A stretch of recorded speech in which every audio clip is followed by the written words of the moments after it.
Hey developers! Welcome back to Dev Challenge Day 24. Today, we're diving into the fascinating world of regular expressions, or regex for short. Specifically, we'll be extracting email addresses from a given string. Sounds fun, right? Let's get started. So, what exactly is a regular expression? Simply put, it's a powerful tool used for pattern matching in strings. Think of it like a search tool on steroids. With a few special characters, you can create patterns that match just about anything. For today's challenge, we'll write a program that finds all the email addresses in a string. Imagine you have a string full of text, and your job is to pull out only the email addresses.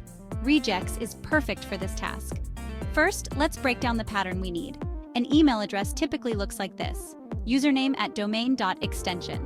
The username can include letters, numbers, dots, hyphens, and underscores.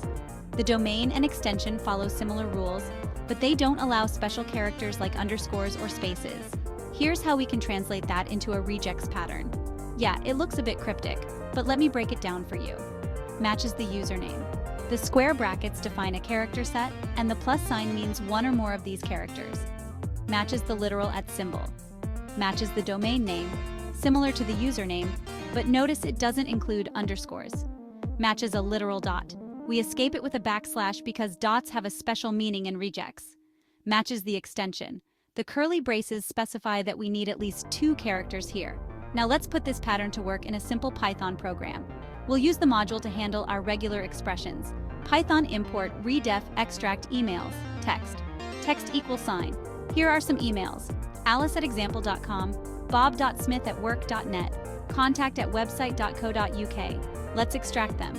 Emails equals sign extract emails, text, print emails. See how clean and straightforward that is? The function searches the string and returns all matches as a list. When you run this program, you'll get a list of email addresses extracted from the text. And there you have it. Day 24 of the Dev Challenge complete. You've learned how to use regular expressions to find email addresses in a string. Keep practicing and experimenting with regex patterns. Thanks for watching. Don't forget to like, subscribe, and hit the bell icon for more Dev Challenge content. See you tomorrow.